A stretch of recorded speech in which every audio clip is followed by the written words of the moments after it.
Hello students, good morning. आज हम fourth chapter सीखेंगे स्टैंडर्ड 6 का subject assess early state of political system in India कि भारत की प्रारंभिक राज्य व्यवस्था। अर्ली मीन्स प्रारंभिक, state of the political system in India, Bharat की प्रारंभिक राज्य व्यवस्था के बारे में आज हम जानकारी लेंगे। तो स्टूडेंट्स, ये अपना पैसेज शुरू हो रहा है यहाँ से, मैं अच्छे से आपको दिखा रही हूँ। We get information about the political system and institutions from the Vedas कि भारत में एपिक्स एंड बुद्धिस्ट टेक्स्ट कि भारत में राजनीतिक, पॉलिटिक्स मतलब क्या होता है, राजनीतिक व्यवस्था और संस्थाओं के विषय में हमें वेद, महाकाव्य और बौद्ध ग्रंथों की जानकारी प्राप्त हुई है। इंफॉर्मेशन मीन्स जानकारी अबाउट द पॉलिटिकल सिस्टम यानी राजनीतिक व्यवस्था, सिस्टम मीन्स व्यवस्था, इंस्टीट्यूशंस मीन्स संस्थाएं, इंस्टीट्यूशंस मीन्स क्या होती है, ये रे संस्थाएं। फ्रॉम द वेदास यानी वेदा, इपिक्स मीन्स महाकाव्य and Buddhist text and Buddha ग्रंथों की जानकारी हमें प्राप्त हुई है। In the Rigveda period of Vedas period, the form to statehood was similar to that of कबीलाई रूल यानी ऋग्वेदा कालीन या वैदिक कालीन राज्य व्यवस्था का स्वरूप कबीलाई शासन व्यवस्था की तरह था। यानी कैसे, इन द ऋग्वेद पीरियड्स यानी ऋग्वेद के टाइम या कालीन, ऑफ वैदिक पीरियड यानी वैदिक कालीन, ऋग्वेद कालीन और वैदिक कालीन, the form of the statehood was similar means एक जैसा, टू द कबीलाई रूल यानी इन दो व्यवस्था के स्वरूप कबीलाई शासन व्यवस्था की तरह था। कैसे था, कबीलाई शासन व्यवस्था की तरह था। इट्स हेड वॉज कॉल्ड राजन्य यानी हेड मीन्स क्या होता है, मुखिया, कि उसके मुखिया को क्या कहते हैं, राजन्य कहते हैं। क्या कहते हैं, राजन्य। Who was to be elected तो जिसका चुनाव होता था, यानी who was to be elected means चुनाव, जिसका चुनाव होता था। Political organisation like Sabha and Samiti existed. This community was also called Vish. Afterwards, different types of the political system were implemented in India. यानी सभा और समिति जैसे राजनीतिक संस्थाएं अस्तित्व में थी। इस समुदाय को विश भी कहा जाता है।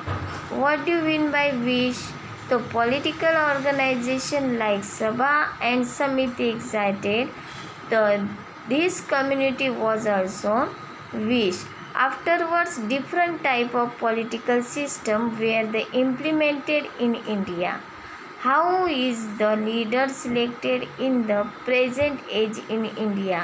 कि वर्तमान समय में नेता का चयन मीन्स चुनाव कैसे किया जाता था, प्रेजेंट यानी वर्तमान समय में, कि how is the leader selected in the present age in India. तो नीचे है अपना जनपद, क्या है ये, जनपद। About 1000 BC the earlier state of different clans were the establish in Punjab and the Gangas river area यानी ईस्वी सन पूर्व 1000 के आसपास, 1000 मीन्स 1000, ईस्वी सन BC मीन्स ईस्वी सन पूर्व, the earlier state of different clans were establish in Punjab and the Gangas river area कि 1000 के आसपास पंजाब और गंगा नदी के क्षेत्र में डिफरेंट मीन्स अलग अलग समूह के प्रारंभिक राज्यों की स्थापना हुई है। दीज वेर कॉल्ड जनपद, तो उसे क्या कहा जाता है, जनपद कहते हैं। What do you mean by जनपद? About 1000 BC, the earlier state of different clans were established in Punjab and the Ganges river here. These were called Janapad. Janapad was the area or place of person habitat. The word Janapad is used in the sense of state. Janapad was a system that was very unique from the clan society of Rigvedic age. In it includes the state of different groups like the Kuru and Panchal. यानी इसमें जनपद अर्थात मनुष्य के निवास का एक क्षेत्र। निवास यानी क्या होता है कि व्हाट डू मीन बाय जनपद, ये पता चला कि जनपद किसे कहा जाता है। तो जनपद was the area of place of person habitat. यानी जनपद मतलब क्या होता है कि किसी भी मनुष्य का निवास क्षेत्र या स्थान। निवास क्षेत्र मतलब क्या होता है, रहने का ठिकान या स्थान होता है। जनपद शब्द राज्य के अर्थ में प्रयोग किया जाता है। जनपद ऋग्वेद कालीन कबीलाई समाज से अधिक विशिष्ट कह सके ऐसी राजनीतिक व्यवस्था थी।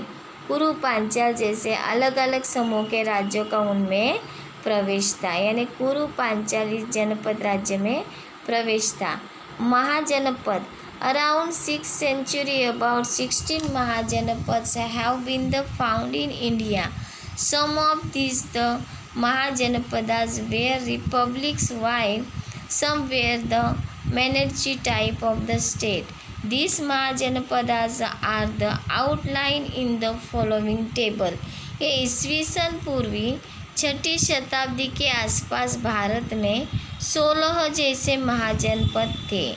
The 16 महाजनपद have been found in India.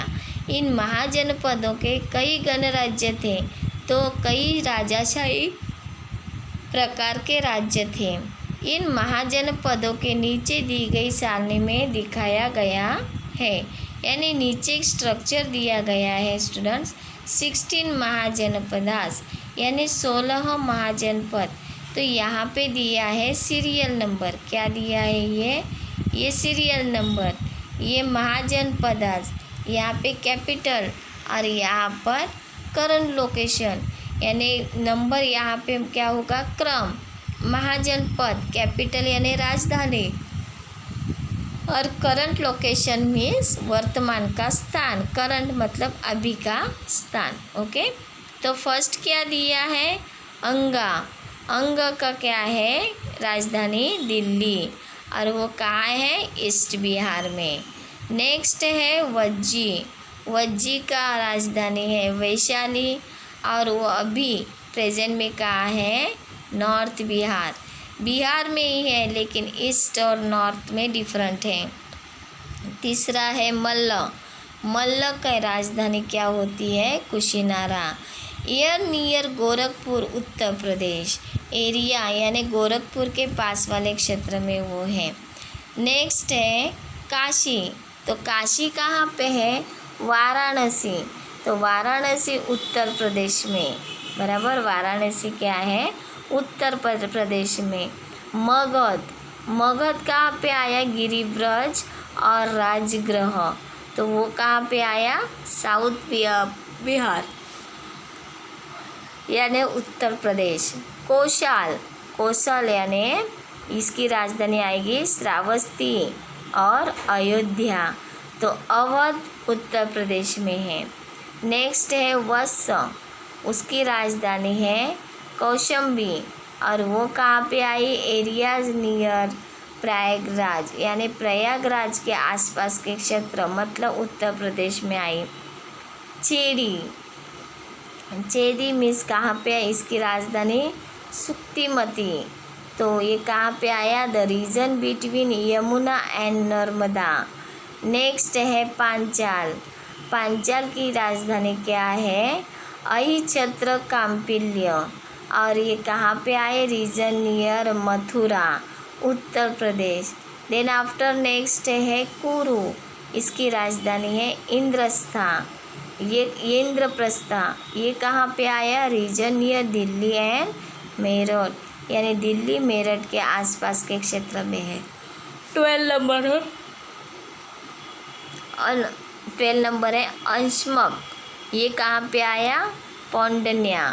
पौंडन्या ये कहाँ पे अभी स्थान है? On the bank of Godavari river. 13 number पे है अवंती कहाँ पर? दिल्ली, उसकी राजधानी है उज्जैनी। और ये अभी स्थित कहाँ पर है? मालवा का प्रदेश। ऐसे 14, 15 और 16 ऐसे बच्चों 16 महाजनपदों के बारे में जानकारी हमें दी गई है। According to the book the Anguttara Nikaya ग्रंथ के अनुसार, यानी written in the Pali language, there were 16 mahajanapada in the post-Vedic period. Some of the important tribes are shown in the map. यानी पाली भाषा में लिखे, ये पाली नाम की क्या है? लैंग्वेज है। इसमें अंगुत्तर निकाय ग्रंथ के अनुसार अनुवैदिक काल में 16 महाजनपद थे। कुछ महत्वपूर्ण जनपद इस मानचित्र में दिखाए हैं। यानी ये नक्काशा है बच्चों, इसमें सब कुछ हमें दिखाया है। महाजनपद एंड टाउन्स, यानी इस मैप से हमें पता चलता है कि इसमें कौन कौन से टाउन्स दिखाए गए हैं और कौन कौन से टाउन्स हैं। ओके, आई होप स्टूडेंट्स आपको ये वीडियो बहुत ही अच्छा लगा हुआ होगा, क्योंकि ये मैंने पेज 17 और 18 ये 2 पेज ही सिखाए, यानी चैप्टर अपना कंप्लीट नहीं हुआ है, बट मैंने 1 पार्ट बनाकर आपको भेज रही हूँ। अच्छे से आपको वीडियो सुनना है, ध्यान देना है टीचर कैसे समझा रही है। मैं वीडियो में आपको इंग्लिश मीनिंग के साथ साथ उसका हिंदी भी समझा रही हूँ, यानी जिनको प्रॉपरली इंग्लिश समझ में नहीं आता है तो उनको भी तकलीफ़ नहीं आएगी। ओके, आई थिंक ये वीडियो आपको बहुत ही अच्छा लगा होगा। नहीं समझ में आए 1 या 2nd टाइम देखना है। तो आज के लिए मैं इतनी पढ़ाई करवा रही हूँ आपसे। पेज नंबर 17 और 18 पेज नंबर पे मैंने आपको सिखाया। Okay, thank you and have a nice day.